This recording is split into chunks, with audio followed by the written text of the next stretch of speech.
السلام عليكم.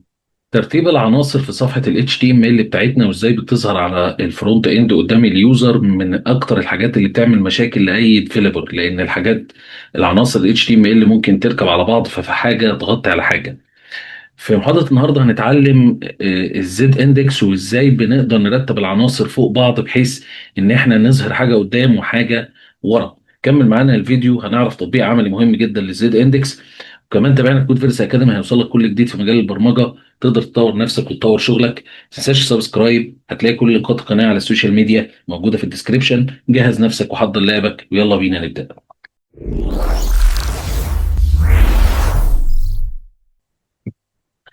الزد اندكس بروبرتي دي تنسيق من تنسيقات السي اس اس، خاصيه من خصائص السي اس اس اللي بنقدر نعمل بيها اوردر للعناصر اللي معمول لها بوزيشن.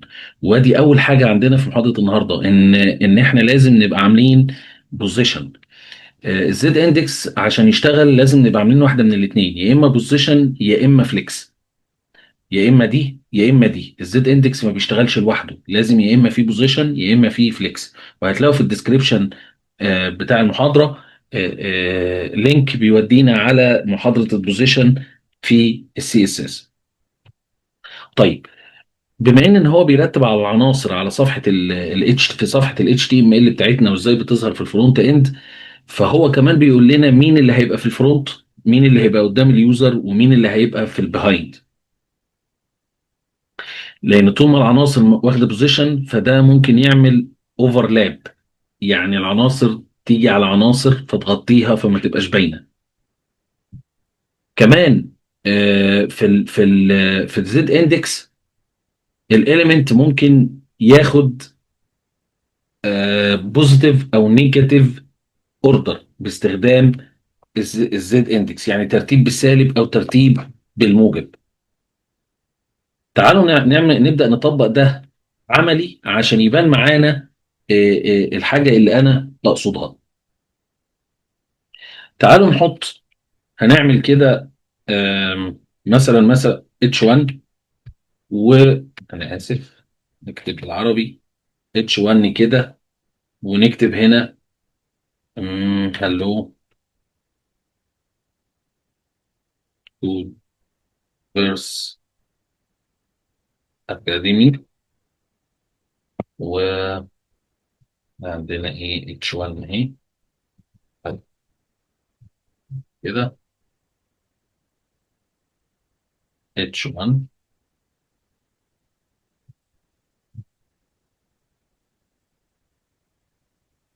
هلو تو فيرس اكاديمي. دلوقتي انا بقى عندي ديف، ممكن نصغر الصفحة شوية كده اهي. ده انا عندي ديف، تعالوا نحط صورة. فهقول له ايمج، وفي الايمج هقول له assets. طيب عندنا الصورة، تعالوا نجيب صورة. هنعمل في مجلد الاسيتس هنعمل images، وتعالوا نجيب صورة.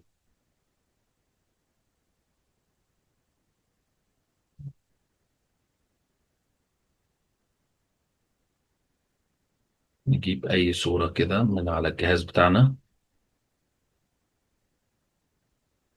اهو.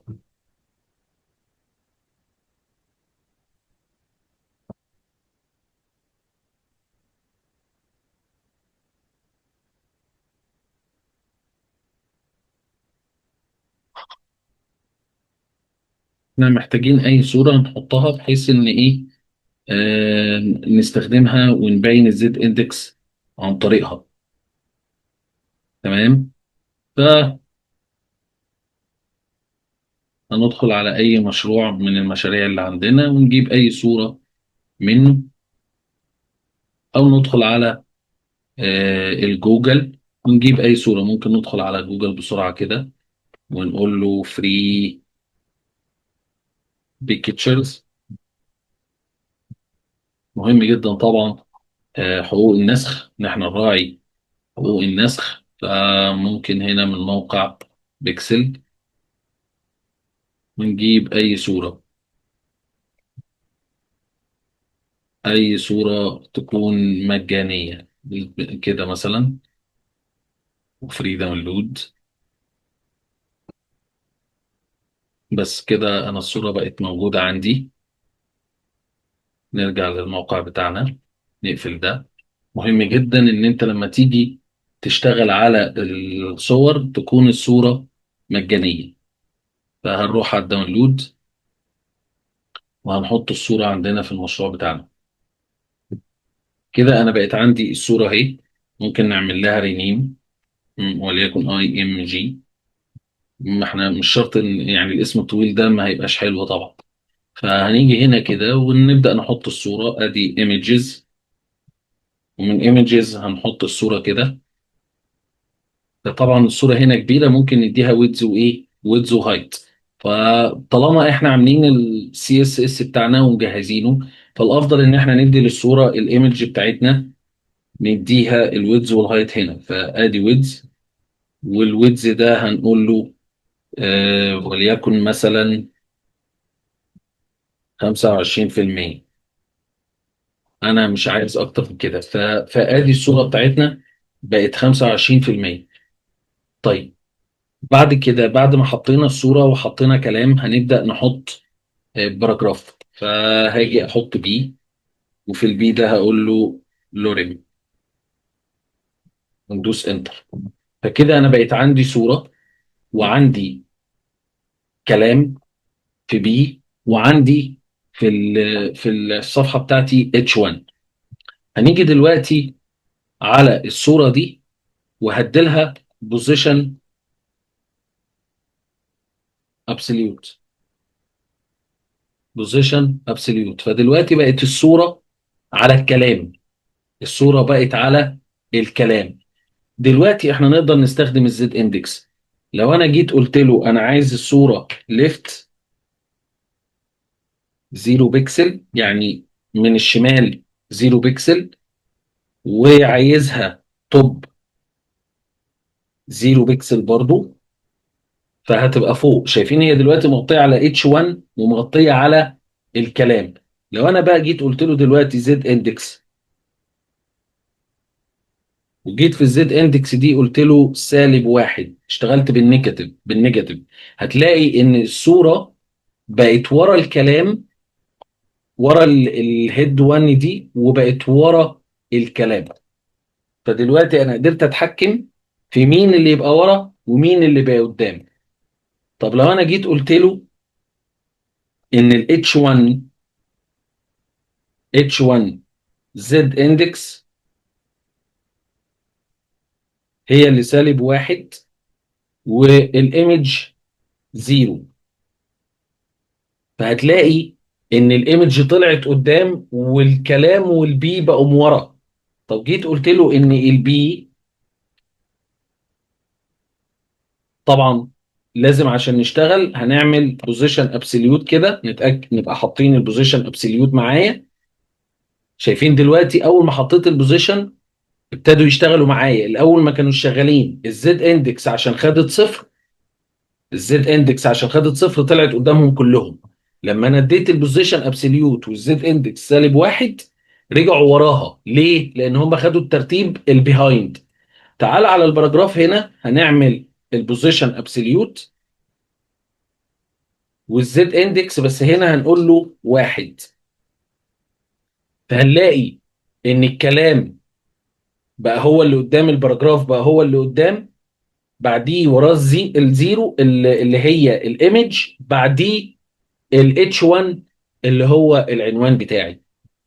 طبعا اقدر اتحكم فيها اكتر من كده. لو ابتديت احط الليفت، هاجي على الاتش 1 هقول له ليفت كده، وهاجي اقول له 0 بكسل، وهاجي اقول له من التوب مثلا 15 بكسل.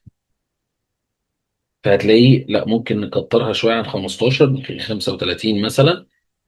لا كمان نكترها شويه، هي شغاله معانا بس انا عايزها تبان. فشايفين هنا بقى ورا الصوره اهو، هتلاقي الصوره اهي، قصدي الكلمه اهي ورا الصوره. هنا الصوره فوق الكلام، بعد كده الباراجراف اللي هو البي اللي عندنا. عشان نوضح ده بشكل اكتر، لو انا جيت على الايمج وعملت رايت، هتلاقي الصوره راحت هنا كده، فالكلام بان. تعالوا نزيح من الرايت شويه، نخليها مثلا 15 بكسل. ممكن نزودها اكتر من كده شويه كمان، نخليها مثلا 35 بكسل من الرايت. كمان نزودها شويه كمان 55. شايفين ابتدت تغطي على الهيدنج. يبقى الزيرو ده مستوى الصفحه العادي، سالب 1 ده البيهايند، 1 ده الايه، الفرونت. لو خدتوا بالكم انا كنت عامل 11، 11 دي معناها ان انا بقول له قدام خالص. معنى كده ان انا كل ما بكبر في الرقم، الحاجه بتاعتي بتيجي قدام. طبعا ممكن نشتغل بسالب واحد وزيرو وواحد واثنين وثلاثه، يعني ممكن نحط الارقام بالترتيب، ده هيعمل شغل كويس جدا. ونخلي بالنا ان انا لما ما حطيتش، لما انا ما حطيتش ده هنا كده وده هنا كده، هي كانت شغاله برضو، بس كانت شغاله ليه؟ عشان الايمج بتاعتي واخده زد اندكس وواخده بوزيشن صح وواخده الرايت والتوب صح، لكن تاثير الاتش 1 والبي ما كانش باين. امتى هيبان؟ لما نبدا نحط البوزيشن عليهم، لما نبدا نحط البوزيشن عليهم او الفليكس. تعالوا بقى نعمل تطبيق عملي على تطبيق عملي على الزد اندكس في حاجه حقيقيه من استخداماتنا، اللي هو النيف بار. من الحاجات اللي بنقدر نعمل بيها شغل حلو جدا بالزد اندكس اللي هو النيف بار. في النيف بار انا ممكن احط تنسيق الزد اندكس واستخدمه بشكل ممتاز جدا. فهنيجي كده في البادي، اقول له البادي بتاعي مارجن 0 بيكسل، فونت. كفايه مارجن، مش شرط ان احنا نعمل اكتر من كده. هاجي اقول له النيف بتاعي، النيف انا عايز انسق النيف ايه، بوزيشن فيكسد، التوب 0، الليفت 0، الويدز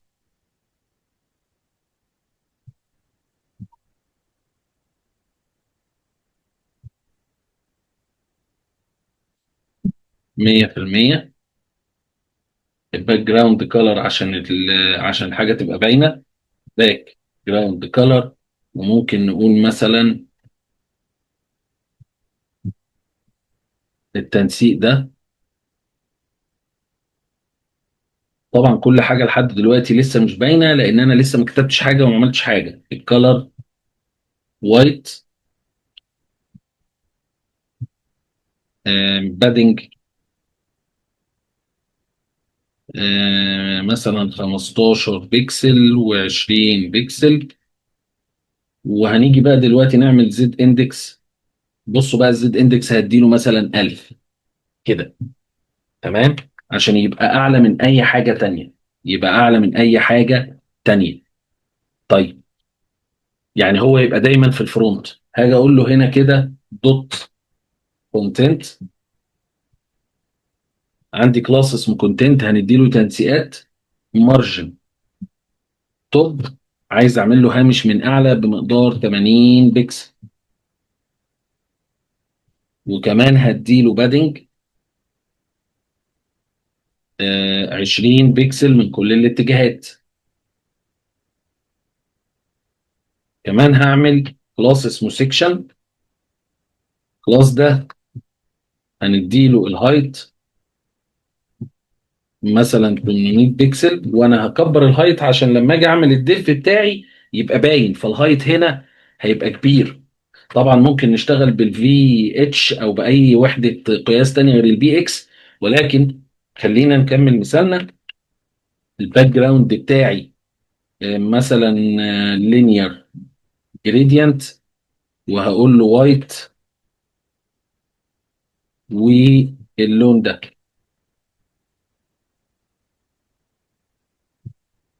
بعد كده هقول له بوردر 1 بيكسل سوليد، وناخد مثلا 3 سي كده عشان ياخد درجة رمادي شوية. بعد كده مارجن بوتوم 20 بيكسل. تمام. فكده انا عملت شوية تنسيقات، هنروح نحط بقى الكود بتاعنا اللي في الصفحة. انا كده عملت تنسيقات سي اس اس، هنبدأ بقى نعمل الكود بتاعنا. فهاجي اقول له انا عايز اعمل نيف. النيف ده اعمل جواه مثلا سترونج، وهقول له ماي زد اندكس اكزامبل فروم كود فيرس اكاديمي. وطبعا في النيف ده المفروض ان احنا بنحط لينكات. بعد كده هاجي اقول له هنا ديف. الديف ده هياخد كلاس كونتنت. شايفين دلوقتي ابتدت التنسيقات تظهر، ادي كلاس كونتنت اهو. في الكلاس كونتنت ده هنحط ديف، وهديله كلاس سيكشن، وهنا هقول له مثلا ديف 1 كده مثلا. وهنكرر ده مرتين كمان، وده هيبقى ديف 2 وديف 3. شايفين انا دلوقتي بكبر الديف بتاعي، واخدين بال حضراتكم؟ ونبدأ ببساطة خالص ننزل كده، هنلاقي ان دايما شايفين ادي ديف 1 ادي ديف 2 ادي ديف 3. هتلاقي دايما ان النيف بار بتاعي ثابت فوق مهما نزلت، هو اللي مغطي على كل حاجة، باين معايا في كل حاجة. ببساطة جدا لو انا جيت شلت الزد اندكس دي بقى، ببساطة جدا، وجيت عملت كده، تعالوا نعمل كده. المنظر ده ممكن ببساطة جدا نلاقي ان ال الديف بتاعي اللي هو النيف بتاعي ممكن ببساطة جدا ما نلاقيهوش ورا، وخصوصا لو اي واحد من دول واخد بوزيشن زي كده، بوزيشن ابسوليوت مثلا بالمنظر ده، وجيت قلت له زد اندكس 1. فممكن ببساطة جدا لما اجي انزل دلوقتي الاقيه هو اللي مغطي على الناف بار بتاعي. فانا عشان اضمن ان الشغل بتاعي يبقى مظبوط، بدي الزد اندكس عشان لو في اي بوزيشن تاني عندي في اي مكان في الصفحه بتاعتي، ابقى ضامن ان انا النيف بار بتاعي بينزل ويطلع معايا وظاهر في الصفحه، ومفيش حاجه مأثره عليه. يا رب الفيديو يعجبكم. تابعونا على جود فيرس اكاديمي. اشوفكم في فيديوهات جديده. السلام عليكم.